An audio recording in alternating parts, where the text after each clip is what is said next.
Assalamualaikum warahmatullahi wabarakatuh. Perkenalkan, nama saya Ridwan Saputra dengan NIM 1807007030774, di mana video kali ini akan membahas keterkaitan antara ilmu-ilmu perairan dengan ilmu-ilmu agama Islam.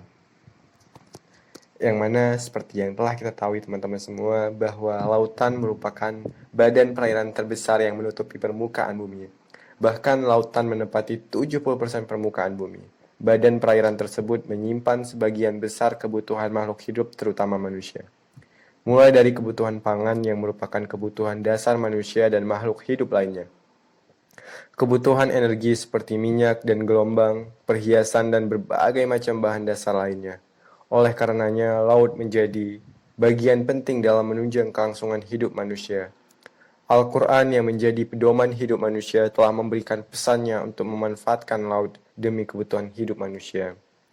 Yang mana Allah berfirman dalam Quran surah An-Nahl ayat 14, yang mana berbunyi, A'udzubillahi minasyaitonirrajim. Bismillahirrahmanirrahim.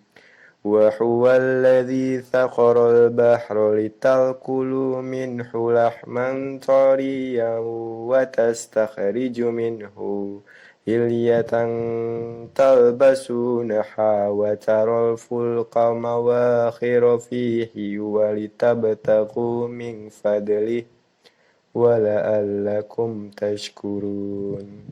Yang mana artinya, dan dialah Allah yang menundukkan lautan untukmu, agar kamu dapat memakan daripadanya daging yang segar, dan kamu mengeluarkan dari lautan itu perhiasan yang kamu pakai, dan kamu melihat bahtera berlayar padanya, dan supaya kamu mencari keuntungan dari karunia-Nya, dan supaya kamu bersyukur.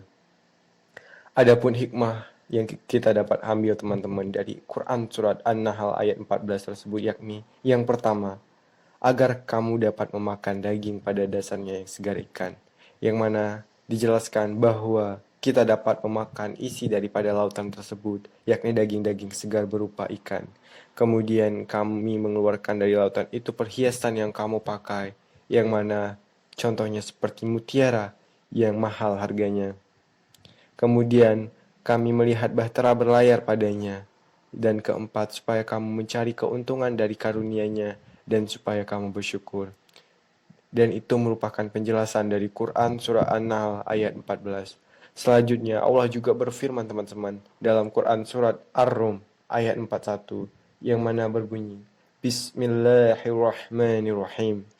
Zuharul fasadu fil barri wal bahri bima kasabat aydin nasi liyudhiqahum ba'dalladzi amilu la'allahum yarji'un.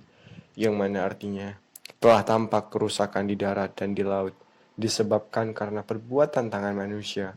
Allah menghendaki agar mereka merasakan sebagian dari akibat perbuatan mereka, agar mereka kembali ke jalan yang benar. Yang mana dalam penjelasan Quran surat Ar-Rum ayat 41 ini, kita telah tahu teman-teman semuanya bahwa telah tampak saat ini kerusakan di darat dan di laut, yang mana akibat ulah tangan manusia itu sendiri. Kemudian Allah juga berfirman dalam Quran surat Al-Maidah ayat 96, yang mana berbunyi, Uhilla lakum saydul bahri wa ta'amuhu mata'a lakum wa lisayyarati wa hurri alaikum saydul barri ma dumtum huruma wattaqullaha alladzi ilaihi tuhsyarun. Yang mana artinya, dihalalkan bagimu hewan buruan laut dan makanan yang berasal dari laut sebagai makanan yang lezat bagimu dan bagi orang-orang yang dalam perjalanan, dan diharamkan atasmu menangkap hewan darat selama kamu sedang ihram, dan bertawakallah kepada Allah yang kepadanya kamu dikumpulkan kembali.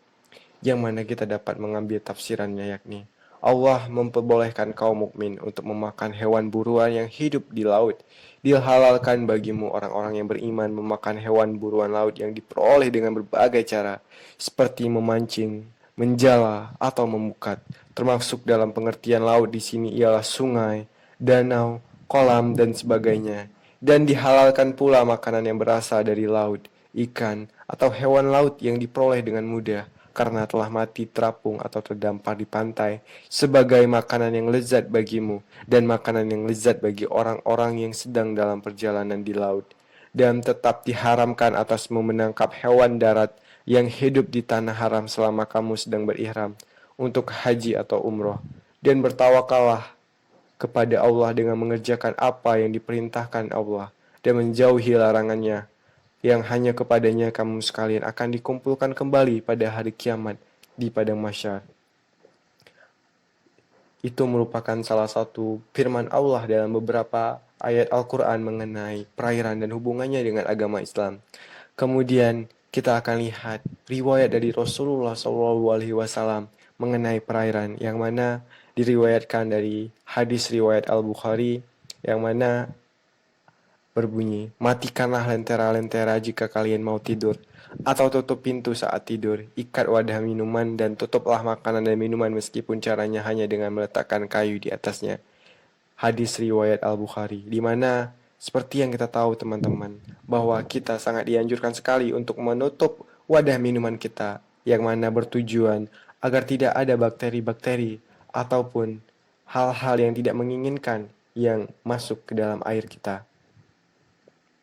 Selanjutnya, Nabi SAW juga melarang atau mengotori atau membuang najis di air yang tidak mengalir atau alias mengenang, yang mana diriwayatkan dari hadis riwayat Muslim radhiyallahu anhu, Rasulullah SAW qala, yang berkata bahwanya beliau melarang air yang tidak mengalir untuk dikotori atau dibuang najis ke sana, yang mana mungkin apabila saat kita mengotorinya membuat air tersebut menjadi tergenang dan mengeluarkan bau yang tak sedap. Nah, mungkin hanya sekian yang dapat saya sampaikan teman-teman semuanya mengenai pentingnya hubungan antara perairan dengan agama Islam, yang mana semua tentang perairan itu sudah dijelaskan di dalam Al-Quran. Dijelaskan dalam Al-Quran oleh Allah Subhanahu wa Ta'ala, yang mana tugas kita sebagai manusia adalah marilah kita menjaga lingkungan kita, khususnya lingkungan perairan, yang mana jangan membuang sampah sembarangan atau jangan membuang sampah ke perairan laut, yang mana dapat mencemari kebersihan dan kualitas air yang ada di laut. Dan janganlah kita menjadi orang yang tamak akan hal-hal duniawi. Lebih dan kurang inilah yang dapat saya sampaikan mengenai tugas yang akan saya kumpulkan. Lebih dan kurang saya mohon maaf. Assalamualaikum warahmatullahi wabarakatuh.